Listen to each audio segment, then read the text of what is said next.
I'm sorry, a PS5 Pro costs how much? A Switch 2 costs how much?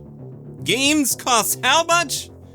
How many subscriptions do you have? Every time I feel like games are asking too much of me, I just go back to games that cost less and ask less of me as well.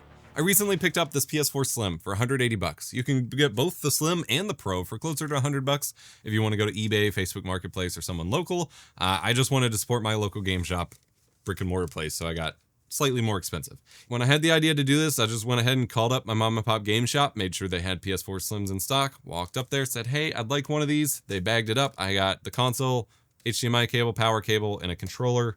The controller they sent me was disgusting. The square button is busted. One of the thumbsticks is busted. I'm gonna go see if they'll swap me, but it was pretty nice to just grab this and a handful of games and walk out of there for like 200 bucks. Pretty wild. It's a great time to buy a PS4. Lots of people are selling, very low prices, still a great console, and tons of cheap games are on the shelves. The system has been supported for over 10 years now, and there's still new releases coming out for it. I just played Silksong on this thing. We've got Double Dragon Revive coming out soon. Mortal Kombat Legacy Collection just came out with PS4 support, and we have lots more releasing through 2026. And frankly, I think we might see more releasing even after 2026. Lots of games released cross-gen PS4 and PS5 and are still perfectly playable on PS4. And a lot of games just released with the PS4 being the base version and the PS5 just has some enhancements on it because it made so much more sense to tap into the wider player base of PS4 adopters than limiting yourself to only people who had a PS5, which for a long time was not very many people. There's so much you can play on this one little system. Obviously, you have the big name exclusives, which are still going to cost you a little bit, but you can find bargain bin used PS4 games everywhere right now. Go to your local mom and pop game shops, even GameStop. They have their own little bargain bins and sales sometimes. Weirdly enough, I've never been a huge fan of Walmart, but Walmart's like this bastion of physical media lately. So if you're looking for DVDs, movies, whatever, go there, but also you could probably find some cheap PS4 games there. I've seen PS4 games now showing up in weird places that don't normally carry games, where they just got someone's like leftovers and they're super cheap. So definitely worth trying to pick up whatever you can for it. It's one of those systems that can play a ton of games. The system still has online support for now, with lots of digital games that keep going on crazy sales that we've highlighted on the podcast and stuff before. Plus there's PS Plus releases that you could still play on here. And like I said, there are some pretty good exclusives that if you've not played on a modern PlayStation console, you might have been missing out on. They've started releasing on PC now, but we're talking from God of War to the Horizon games. Infamous, the Infamous games never got a PC release yet. The Uncharted games, and there's a lot of them. You've got the whole Uncharted Nathan Drake collection, Uncharted 4, and then the Lost Legacy, I think it's called. Like there's a whole slew of Uncharted games to play on here. You got The Last Guardian, Neo 1 and 2, and Neo 3 is coming out on PS5, but 1 and 2 are available on PS4. Plus, it's just a damn good platform for playing everything on. And that's kind of what I love about having this system. Like, look at it. Something about it is really sleek. The base PS4 was kind of ugly. I'm not going to lie. It was much more angular and sharp and pointy, and they insisted on having half of it be glossy plastic that was a fingerprint and dust magnet and got scratched up real easy. The Slim and the Pro, well, my Pro is glossy because I got a special edition one. I kind of regret it. But the normal Slim and Pro are just these matte, kind of powder-coated plastic finish look. Nice, sleek little, instead of a hamburger, this one's a sandwich. The PS4 Pro has an extra layer, so it's like a hamburger. There's just something smooth and slick about it. It's a beast of a system. I'm a huge fan of it. And I miss having this kind of system that was your kind of one place to play games on. That it was its own temple where you perform the ritual of going to it, powering on your TV, booting up the system, and being immersed in your gaming experience. And so I'm getting that back with the PS4. Playing on a console helps filter distractions. No alt-tabbing, no having Discord or other videos up. It's just an experience you can choose to enter into and then exit out of when you're ready. Things are changing right now, and I can't believe I'm finding myself nostalgic for the PS4. But here we are. Weirdly, even this generation, just one generation ago, was simpler times compared to now. With how long the generation went and how weird this generation has been, 2013 was a completely different world from the world we live in now. And it's important to keep that in mind. Things were simple then. But the truth is, you can keep them simple now. You can still play this. You don't have to overstimulate yourself. It just takes work. Check out my digital minimalism video, my journey video, linked below if you want to learn more about how I'm taking back control over my tech and internet life to kind of combat some of the noise. The PS4 was very much that one all-in-one home system for me in college. I played a lot of PC games, and I had a beefy PC at the time. But I got a PS4 a year or so after launch, during my last year and a half of college, and would come home every night from school and work and hang out in Destiny, Rocket League, play some Black Ops 3, or play through a couple story games like DMC, Devil May Cry, Tomb Raider, that kind of stuff. And I would also often just leave it up and have party chat waiting on my Destiny raid buddies while I was finishing up homework or writing papers and stuff. I don't think about it when I think about my formative memories in that regard, because if I describe that sort of thing, usually I'm thinking back to high school with Xbox 360 party chat and Halo and Call of Duty and things like that. But I had similarly, like very similar experiences in college with the PS4. It's just been more recent that I don't look back on it now. But as I get further and further out from college, this year is 10 years since I graduated college, which is bananas. So that's something you can get nostalgic for. Obviously, you may have had gaming at any different point in your life. Maybe you've never had a PS4 or any PlayStation console. PS4 is a great one to get in on. While this generation was the start of some undesirable trends of in-dashboard advertising and always online requirements for some things, to me, the XMB still feels futuristic and sleek to this day. Plus, being able to capture screenshots and video on the console and share it out to social media, send it to your phone, transfer it to a USB drive, that was such a good innovation at the time. And if you're worried about the in-dashboard stuff, I will say, you can just keep the console offline. Games still work, you don't get advertisements. Like, I think part of what's making this feel such a premium experience right now is that I have it offline. So I don't have to, for some of the captures I've been doing for these videos, there's games that I was already in progress on my PlayStation account tied to my PS4 Pro, which is in my house rather than out here in the studio and stuff. And every time I boot up a game I haven't played in a while, there's like a 24 gigabyte update I have to wait to download.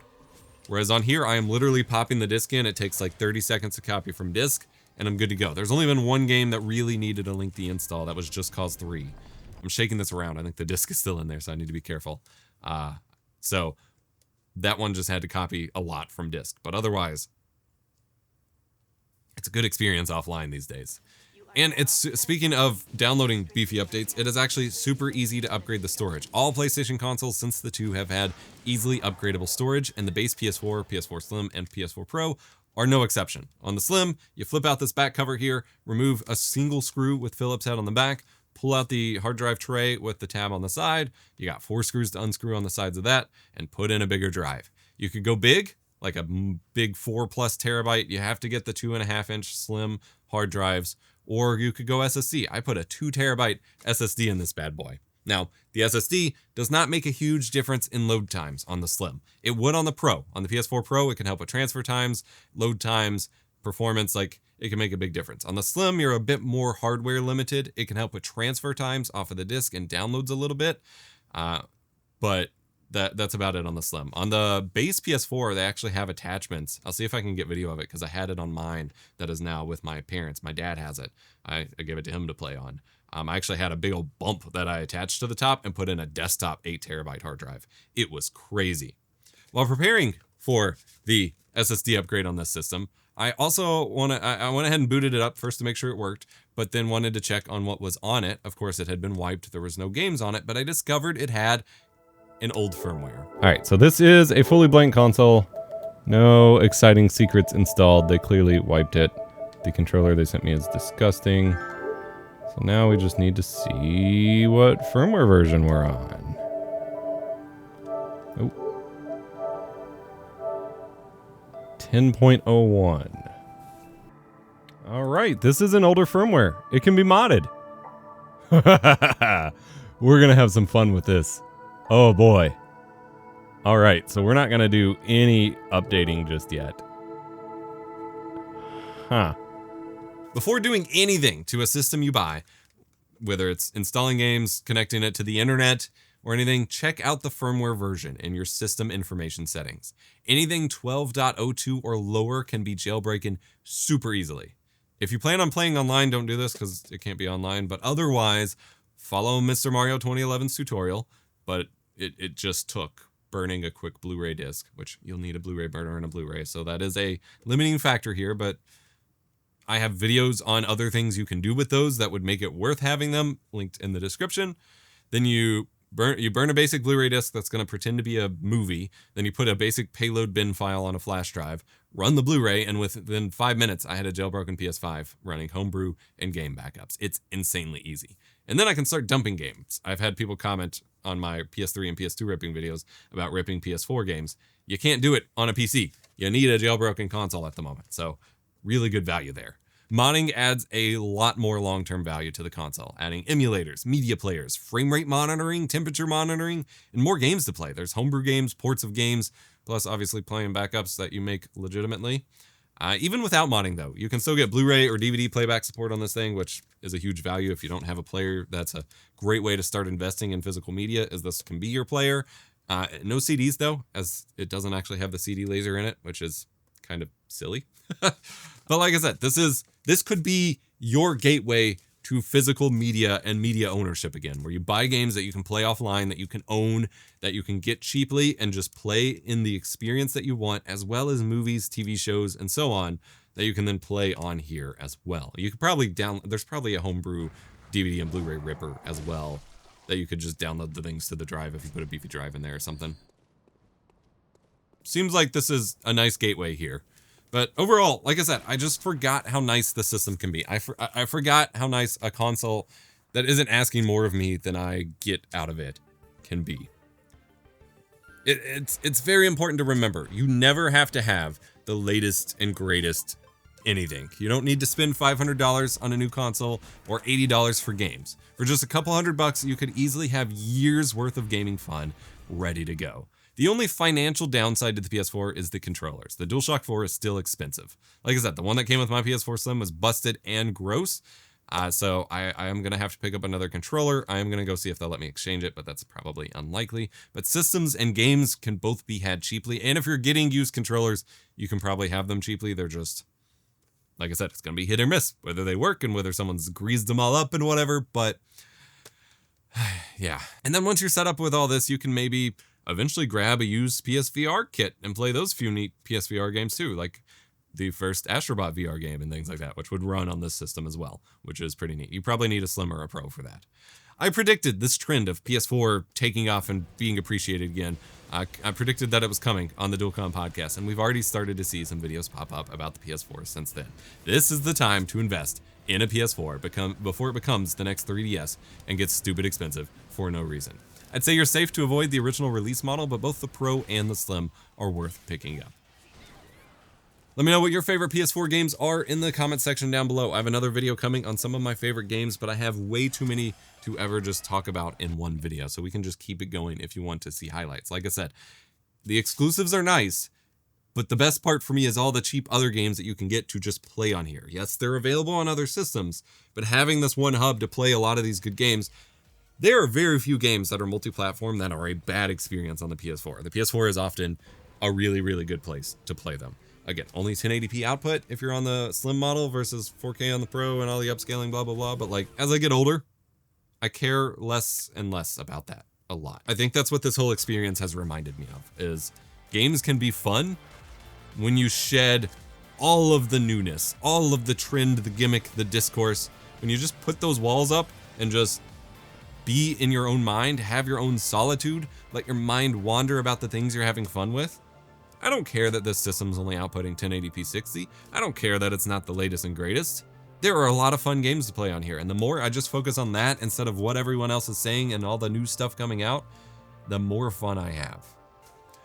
Remember to be kind, rewind.